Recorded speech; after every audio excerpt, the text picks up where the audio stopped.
कितनी मोहब्बत है। भाग 50।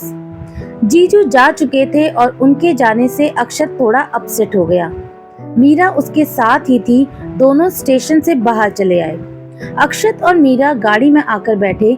अक्षत ने गाड़ी स्टार्ट की और सड़क की ओर बढ़ा दी। सुबह सुबह का वक्त था और मौसम बहुत ही खुशनुमा था। सर्दी की वजह से हल्का कोहरा भी था। अक्षत खामोशी से गाड़ी चलाई जा रहा था। मीरा ने धीरे से कहा, हमें पता नहीं था आप रोते भी हैं। अक्षत ने मीरा की ओर देखा और कहा, क्यों, लड़के रोते नहीं हैं? ऐसी बात नहीं है, पर आपकी आंखों में पहली बार आंसू देखे हैं, मीरा ने कहा। अक्षत मुस्कुराया और सामने देखते हुए कहने लगा, गलत कहते हैं लोग कि लड़के रोते नहीं, या फिर लड़कों को रोना नहीं चाहिए।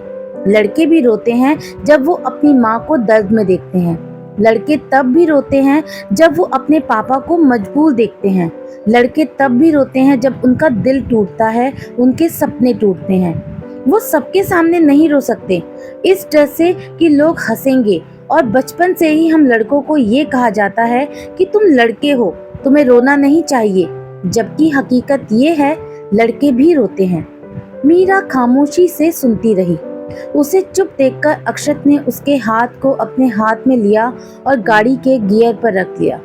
मीरा बस प्यार से उसे देखती रही तो अक्षत कहने लगा, पता है मीरा, मैं हमेशा से अकेला रहा हूँ। उसकी वजह है मेरा गुस्सा, मेरी जिद और मेरा स्वभाव, जिसकी वजह से घर में भी मैं सबसे बहुत कम बात किया करता था। दादू से मैं अपनी हर बात शेयर करता हूँ। पापा और भाई से बहुत कम बात होती थी, पर जब से तुम आई हो तब से मैंने जाना है कि वो सब कितने अच्छे हैं। भाई ने हमेशा मुझे सपोर्ट किया। पापा हमेशा मेरी केयर करते हैं, बस दिखाते नहीं, अपने चेहरे पर आने नहीं देते। माँ को हमेशा मेरी फिक्र रहती है। दादी माँ, दादू सब बहुत प्यार करते हैं। और जीजू, वो तो कब जीजू से मेरे दोस्त बन गए पता ही नहीं चला। और ये सब तुम्हारी वजह से हुआ। तुम इस घर में, मेरी जिंदगी में ना आई होती तो मैं जान ही नहीं पाता कि फैमिली इतनी अच्छी होती है। मेरे इस बदलाव की वजह सिर्फ तुम हो मीरा, और मैं बहुत खुश हूँ। पहले से कई ज्यादा सोचने लगा हूँ, चीजों को समझने लगा हूँ, खुद से प्यार करने लगा हूँ। आप बहुत अच्छे हैं, मीरा ने एकदम से कहा। मैं? नहीं मीरा, ऐसा नहीं है। मैंने सबका बहुत दिल दुखाया है, उनसे दूर रहकर, अक्षत ने कहा। फिर भी आप बहुत अच्छी हैं, मीरा ने कहा। कैसे? अक्षत ने कहा। आप अपने अंदर की अच्छाइयाँ कभी जान ही नहीं पाए। आप नहीं जानते कि आपके गुस्से के पीछे हमेशा आपकी परवाह छुपी होती है। आपकी जिद के पीछे किसी का भला छुपा होता है। आप कम बोलते हैं क्योंकि आप नहीं चाहते सामने वाला अनजाने में भी आपकी किसी बात से हर्ट हो। आप अकेले रहना पसंद करते हैं क्योंकि आप बहुत इमोशनल है, आसानी से किसी से भी अटैच हो जाते हैं। और सबसे बड़ी खूबी जो हर लड़की देखना चाहती है वो है आपकी सोच। आप औरत का सम्मान करना जानते हैं। ऐसी ही कई खूबियां हैं आप में, पर आप कभी ध्यान नहीं देते। आप सबकी खुशी चाहते हैं। मीरा की बात सुनकर अक्षत हैरान था। आज से पहले उससे ये सब बातें किसी ने नहीं कही थी, ना ही कोई उसे इतना करीब से जानता था। अक्षत ने सिग्नल पर गाड़ी रोकते हुए कहा, बच के रहना पड़ेगा तुमसे। क्यों? मीरा ने हैरानी से कहा। इतना तो मैं भी नहीं जानता अपने बारे में जितना तुम जानने लगी हो। क्यों? अक्षत ने कहा, क्योंकि आप एक समंदर की तरह हैं। आप में कोई जितना गहरे तक उतरेगा उतना आपके बारे में कुछ नया जानने को मिलेगा। बहुत कुछ है जो आपके सीने में दफन है, मीरा ने कहा। अक्षत बस देखता ही रह गया। कितना अच्छा बोलती थी मीरा, और उससे भी बड़ी बात ये कि सच बोलती थी। अभी दोनों एक दूसरे को देखे ही जा रहे थे कि तभी मीरा की साइड वाला शीशा किसी ने खटखटाया। मीरा ने देखा एक छोटी बच्ची थी, हाथ में फूलों का गुच्छा लिए हुए थी। मीरा ने शीशा नीचे किया तो वो कहने लगी, दीदी फूल ले लो ना दीदी, बहुत सस्ते हैं, ताजा भी हैं, देखो कितने सुंदर हैं, ले लो दीदी। मीरा के पास उस वक्त पैसे नहीं थे तो उसने प्यार से लड़की का गाल छूकर कहा, हमारे पास पैसे नहीं हैं, कल रात से कुछ नहीं खाया है दीदी, ज्यादा नहीं तो एक फूल ले लो, मैं आपसे कम पैसे ले लूंगी दीदी। मीरा की आंखों में आंसू भर आए। उसने अक्षत की ओर देखा तो अक्षत समझ गया। वो गाड़ी से नीचे उतरा, लड़की की तरफ आया और उससे सारे फूल लेकर कहा, सबका कितना है? 200 रुपए है भैया, पर आप कम दे दो। उसने आस भरी नजरों से अक्षत को देखते हुए कहा। अक्षत ने जेब से पर्स निकाला, उसमें से 500 का नोट निकाला और लड़की को थमा दिया। उसने 500 का नोट देखा तो कहा, मेरे पास छुट्टे नहीं है। कोई बात नहीं, तुम ये सारे रख लो। अक्षत ने मुस्कुराकर कहा। सच में? उसने हैरानी से खुशी भरे शब्दों में कहा। हाँ, सच में रख लो। अक्षत ने कहते हुए उसके सर पर हाथ रख दिया। बच्ची खुशी खुशी वहां से चली गई। अक्षत फूलों को लेकर वापस गाड़ी में आया और पीछे सीट पर रख दिए। मीरा को चुप देखकर उसने कहा, क्या हुआ मीरा? ऐसा क्यों होता है? इतनी ठंड में भी इतने छोटे छोटे बच्चों को काम करना पड़ता है। मीरा ने उदास होकर कहा। मीरा, तुम बहुत ज्यादा सोचती हो। शहर के हर कोने में तुम्हें ये देखने को मिलेगा। तुम सबकी मदद नहीं कर सकती। अक्षत ने उसे समझाया। पर हमें बहुत दुख होता है जब हम इन्हें देखते हैं। भगवान ने हम इंसानों के साथ ये भेदभाव क्यों किया? मीरा ने कहा। सिग्नल ग्रीन हो चुका था। अक्षत ने गाड़ी आगे बढ़ा दी और कहा, दुनिया बनाने वाले ने कोई भेदभाव नहीं किया है, ये हम लोगों ने बनाया है। प्रैक्टिकल दुनिया है मीरा। यहाँ हर कोई सबसे पहले अपने बारे में सोचता है, फिर दूसरों के बारे में। मीरा को अक्षत की बात समझ आ रही थी। उसने महसूस किया कि वो खुद अभी किसी और पर निर्भर थी। वो दूसरों की मदद कहाँ से करती? अक्षत ने मीरा को उदास देखा तो उसका हाथ प्यार से अपने हाथ में लेकर कहा, इन लोगों के लिए जरूर हम कुछ न कुछ करेंगे, वो भी मिलकर। अक्षत की बात सुनकर मीरा मुस्कुरा दी तो अक्षत को चैन आया। उसने गाड़ी की स्पीड थोड़ी बढ़ा दी और आगे जाकर गाड़ी को बड़ी सड़क की ओर मोड़ दिया। घर तो उस तरफ है, आप इधर क्यों जा रहे हैं? मीरा ने कहा। कुछ जरूरी काम याद आ गया, अक्षत ने कहा और जेब से फोन निकालकर किसी को फोन करने लगा। कुछ ही देर बाद दोनों एक ऑफिस के सामने पहुंचे और नीचे उतरकर अंदर आए। अक्षत ने अंदर आकर रिसेप्शन पर किसी के बारे में पूछा और फिर मीरा के साथ अंदर चला आया। मीरा को सोफे पर बैठने को कहा और खुद सामने टेबल के उस पार कुर्सी पर बैठे आदमी की ओर चला गया। अक्षत से उसने बड़ी ही गर्मजोशी से हाथ मिलाया और दोनों आपस में कुछ बातें करने लगे जो कि मीरा को साफ सुनाई नहीं दे रही थी। वो सोफे पर बैठी पास ही रखे एक्वेरियम को देख रही थी जिसमें सुनहरी मछलियां तैर रही थी। मीरा को उसे देखना बहुत अच्छा लग रहा था। आदमी ने अक्षत से कुछ देर बातें की और फिर एक बड़ी सी फाइल उसे थमा दी, साथ में एक लेटर भी। अक्षत ने एक बार फिर उससे हाथ मिलाया और मीरा के पास आकर कहा, चले मीरा, वो मछली कितनी सुंदर है ना? मीरा ने अक्षत की बात से बेखबर कहा। हाँ, अब चले? कहते हुए अक्षत उसे लेकर बाहर चला आया। आपका काम हो गया? मीरा ने सवाल किया। हाँ, अभी एक काम और बाकी है, बैठो बताता हूँ। अक्षत ने मीरा के लिए गाड़ी का दरवाजा खोलते हुए कहा। दोनों वहां से निकलकर एक ट्रेवल्स वाले के पास पहुंचे। वहां से अक्षत ने टिकट्स लिए और गाड़ी में आ बैठा। मीरा हैरान थी, उसे अब भी कुछ समझ में नहीं आ रहा था। उसने अक्षत से कहा, आप कहीं जा रहे हैं? मैं नहीं, भाई और भाभी अपने हनीमून पर। मेरी वजह से वो अपनी शादीशुदा जिंदगी ठीक से शुरू भी नहीं कर पाए, इसलिए ये छोटा सा तोहफा उनके लिए। अक्षत ने कहा। हमें लगा आप कहीं जा रहे हैं। मीरा ने कहा, तुम्हें छोड़कर कहाँ जाऊंगा? शादी के बाद हम भी चलेंगे। बताओ कहाँ जाना चाहोगी? गोवा, मनाली, लद्दाख, कश्मीर, कहाँ? अक्षत ने कहा, बनारस। मीरा ने आंखों में चमक भरकर कहा, बनारस? तुम ना दादू की तरह हो, बोरिंग। अक्षत ने कहा और गाड़ी स्टार्ट कर वहां से निकला। आप कभी बनारस गए हैं? मीरा ने सवाल किया। नहीं, और मुझे जाना भी नहीं है, अक्षत ने कहा। एक बार जाकर देखिए, आपका वापस आने का मन नहीं करेगा वहां से। वहां के मंदिर, वहां के घाट, पूजा, आरती, वहां का शंखनाद सब बहुत अच्छा है। वहां की सुबह में अलग सुकून है और शाम में अलग नशा। महादेव की नगरी है वो।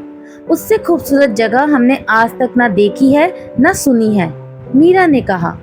शादी के बाद मेरी लाइफ बहुत बोरिंग होने वाली है, अक्षत ने कहा। वो क्यों? मीरा ने मासूमियत से कहा। मुझे इतनी धार्मिक वाइफ जो मिलने वाली है, अक्षत ने मीरा को ताना मारते हुए कहा। मीरा ने सुना तो उसका मुंह बन गया और वो दूसरी ओर देखने लगी। अक्षत को हंसी आ रही थी, लेकिन वो अपनी हंसी कंट्रोल करके बैठा था। दोनों घर पहुंचे। मीरा ने दरवाजा खोलने की कोशिश की, लेकिन उससे खुला नहीं, तो अक्षत ने खोलने के लिए हाथ आगे बढ़ाया और उस वक्त दोनों एक दूसरे के बहुत करीब थे। धड़कनें फिर एक लय में धड़क रही थी। मीरा अक्षत की आंखों में देखती रही और वो उसकी आंखों में। अक्षत ने खुद को संभाला और लॉक खोल दिया। मीरा नीचे उतरी और अक्षत भी। उसने गाड़ी से वो फाइल, टिकट्स, लिफाफा और फूलों का गुच्छा लिया और मीरा के साथ अंदर आ गया। फाइल और लिफाफा उसने रघु को देकर अपने कमरे में रखकर आने को कहा। विजय दादू के साथ ऑफिस गए हुए थे और अर्जुन जाने की तैयारी कर रहा था। जैसे ही वो अपना बैग लेकर आया, अक्षत ने रोकते हुए उसका बैग कंधे से उतारा और टिकट्स उसकी ओर बढ़ा दिए। अर्जुन ने देखा तो कहा, ये सब क्या है? मेरी तरफ से आपके और भाभी के लिए एक छोटा सा तोहफा, अक्षत ने कहा। अर्जुन ने टिकट्स देखे और कहा, छोटा सा तोहफा? ये मनाली का 1 हफ्ते का पैकेज है, अर्जुन ने कहा। हाँ तो? आप और भाभी शादी के बाद बाहर नहीं गए। माना कि आप थोड़े कंजूस हो, लेकिन भाभी का तो मन होगा ना, अक्षत ने अर्जुन को छेड़ते हुए कहा। लेकिन ये सब? अर्जुन ने कहना चाहा तो अक्षत ने आगे बढ़कर उसे गले लगाते हुए कहा, भाई मैं जानता हूँ मेरी वजह से बीते दिनों घर में काफी तनाव रहा है, लेकिन आपने और भाभी ने अपनी खुशियाँ भूलकर मेरा साथ दिया, मेरे लिए खड़े रहे। अब मेरा इतना तो फर्ज बनता है ना कि आप दोनों के लिए कुछ खास कर पाऊं। ये 1 हफ्ते का हनीमून पैकेज है। Go and start your married life. वो सब तो ठीक है, लेकिन पापा को क्या कहूँगा? और 1 हफ्ते के लिए ऑफिस से छुट्टी, ऑलरेडी इतना काम पेंडिंग पड़ा है वहाँ, अर्जुन ने कहा। डोंट वरी, आपकी जगह ऑफिस मैं चला जाऊंगा। अक्षत ने जैसे ही कहा, डाइनिंग के पास काम करती राधा, नीता, पूजा घर में बैठी दादी माँ और अर्जुन एक साथ बोले, क्या तुम? उनका रिएक्शन देखकर अक्षत ने कहा, सो व्हाट, मैं क्यों नहीं जा सकता? जब तक भाई बाहर रहेगा 1 हफ्ते पापा के साथ ऑफिस मैं चला जाऊंगा। वैसे भी मेरा रिजल्ट आने में अभी टाइम है। अक्षत ने नीता को अपने पास बुलाया और कहा, भाभी आप जाकर अपना और भाई का बैग पैक करो, आज शाम को ही निकलना है आप दोनों को। नीता तो इस सरप्राइज से बहुत खुश हो गई थी। जाने लगी तो अक्षत ने कहा, अरे भाभी सुनो। हाँ। नीता पलटी तो अक्षत ने फूलों का गुच्छा उसकी ओर बढ़ाकर कहा, ये आपके लिए। थैंक यू, नीता ने कहा और वहां से चली गई। अर्जुन ने अक्षत से कहा, तो फिर आज मेरी जगह ऑफिस तू जा रहा है ना? आज तो मैं आराम करने वाला हूँ, कल से चला जाऊंगा पक्का। कहते हुए अक्षत अर्जुन का बैग अपने साथ ले गया। पीछे खड़े अर्जुन ने राधा के पास आकर कहा, ये कभी नहीं सुधरेगा माँ, लेकिन मैं खुश हूँ कि ये अब हम सबको समझने लगा है।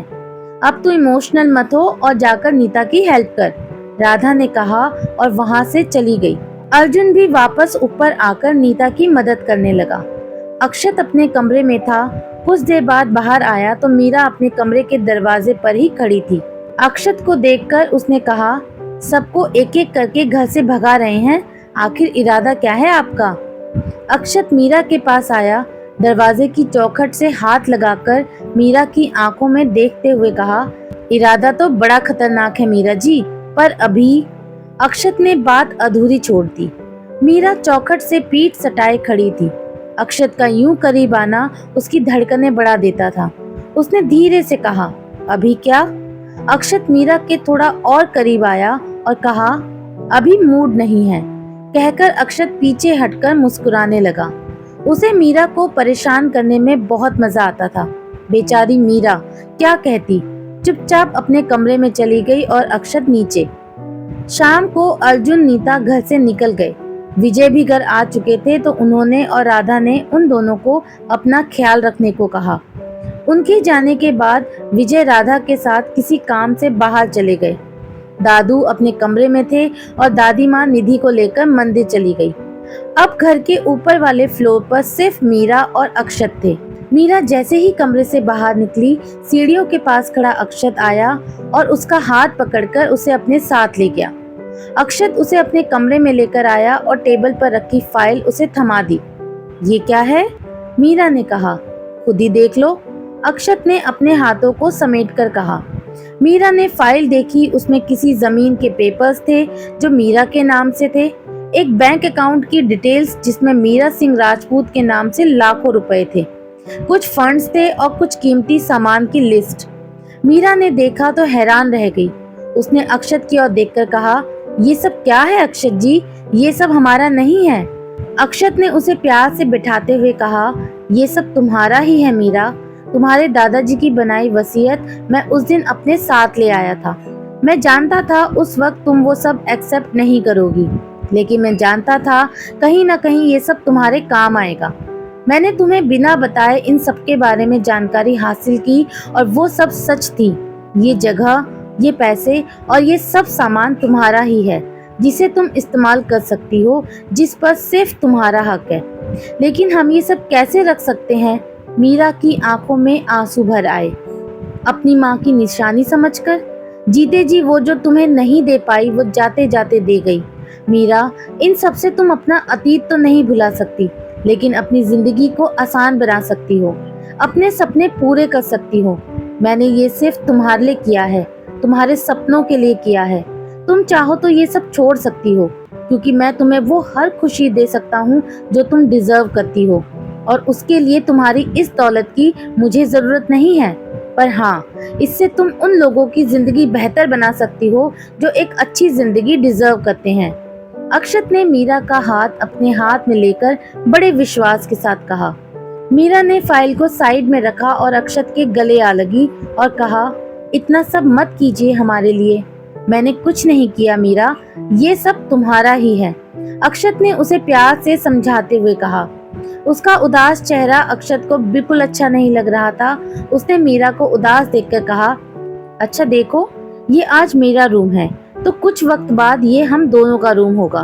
मीरा मुस्कुरा उठी तो अक्षत उठा और बताने लगा, ये बेड थोड़ा छोटा है, इसे थोड़ा बड़ा लेंगे।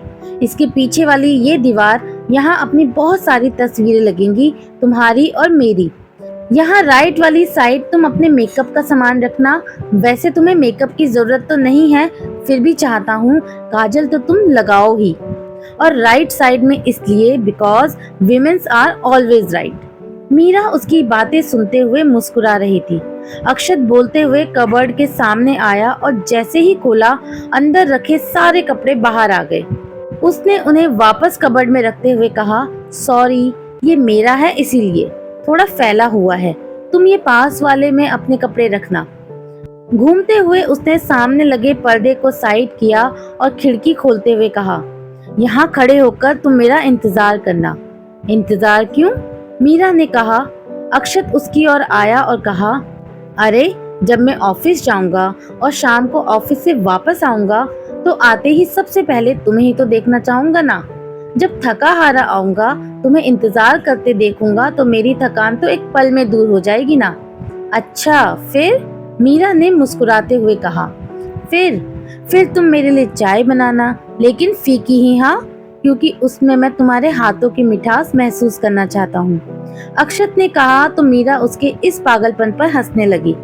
अक्षत उसकी ओर आया और बेड पर लेट गया और अपना सर उसकी गोद में रखते हुए कहा, फिर तुम्हारी गोद में सर रखकर तुम्हें दिन भर का सारा हालचाल बताया करूंगा और तुम ऐसे ही मुस्कुराते हुए सुनती रहना। पागल हैं आप सच में, मीरा ने कहा। नहीं, पर इतना जानता हूँ कि आने वाला कल इससे भी खूबसूरत होगा। हम एक बेहतर जिंदगी जिएंगे मीरा, एक दूसरे के साथ। अक्षत ने कहा, अभी हमें जाना है।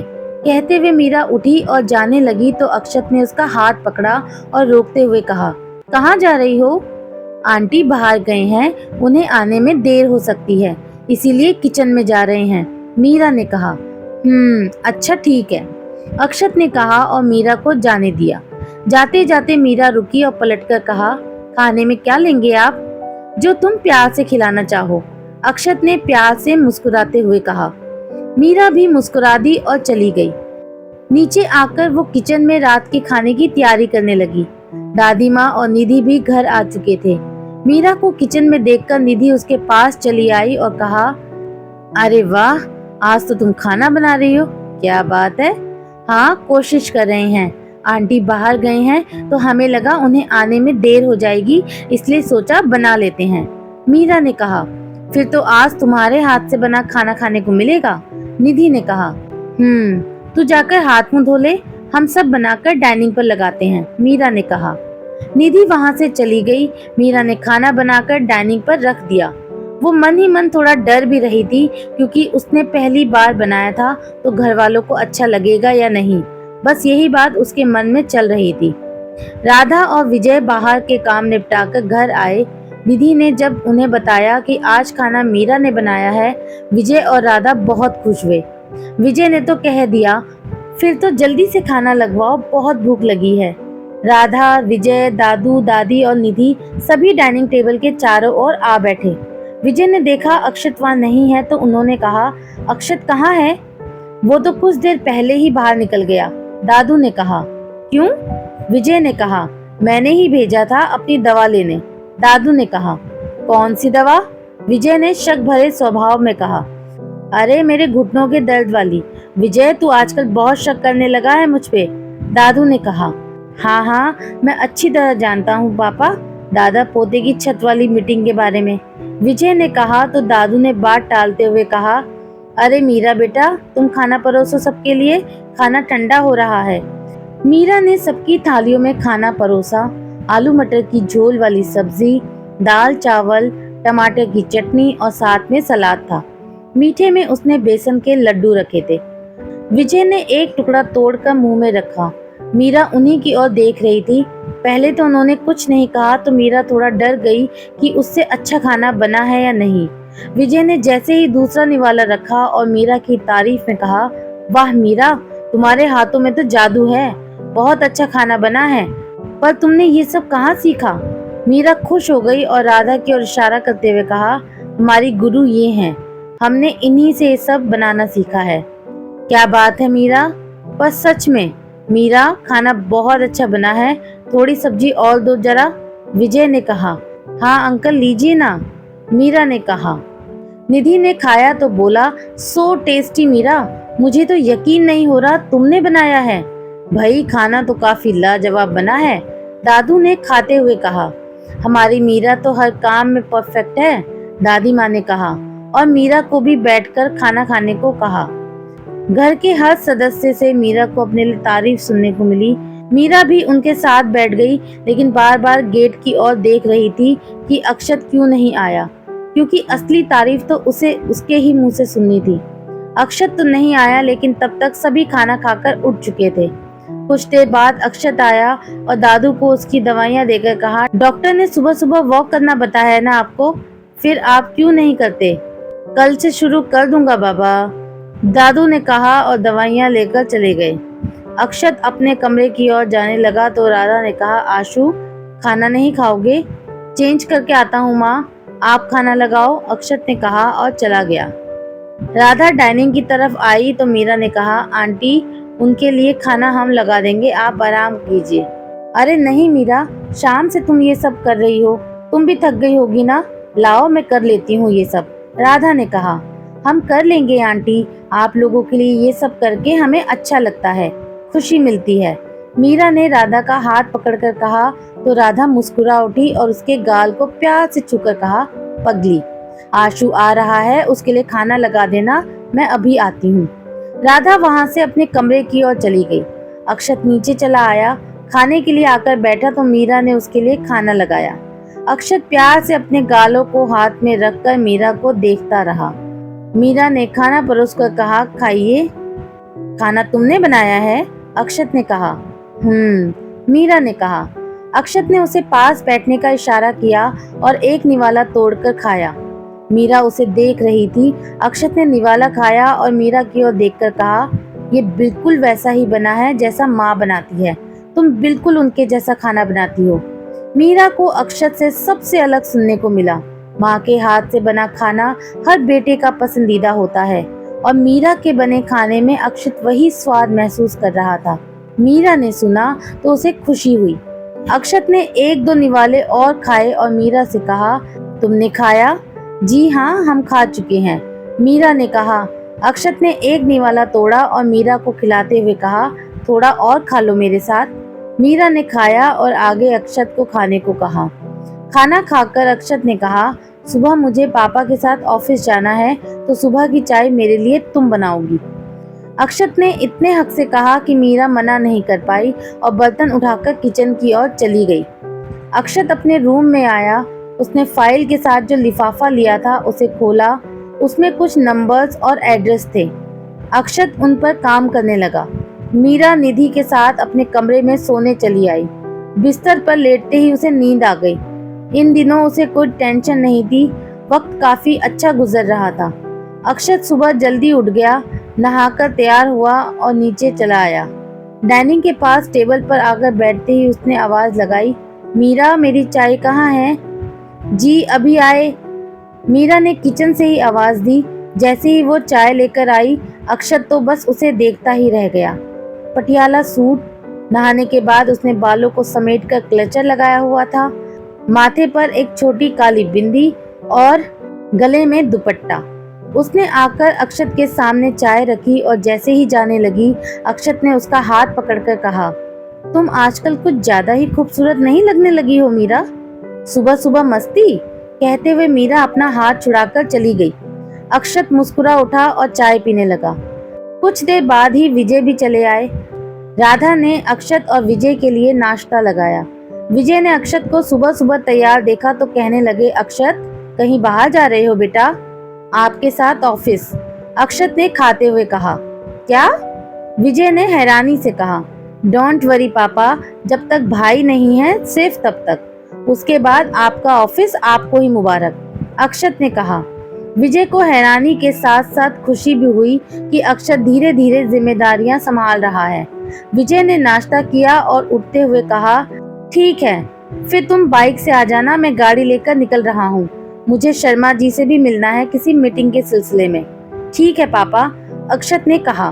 विजय चले गए। अक्षत ने नाश्ता किया, वापस अपने कमरे में आया, बैग और जरूरी सामान लेकर उठाया और वापस नीचे चला आया।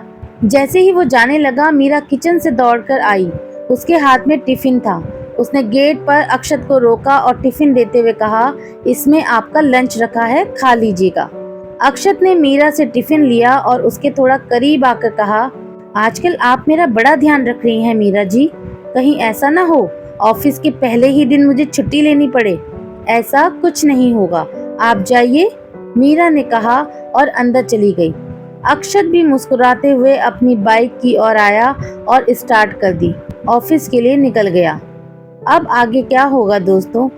अक्षत और मीरा की इस प्रेम कहानी को देखने के लिए बने रहिए मेरे यानी कि आराधना वॉइस के साथ। आज की इस कहानी का पार्ट आपको कैसा लगा मुझे कमेंट बॉक्स में जरूर बताइएगा। मिलती हूँ बहुत जल्दी इस कहानी के अगले भाग में। तब तक के लिए बाय बाय।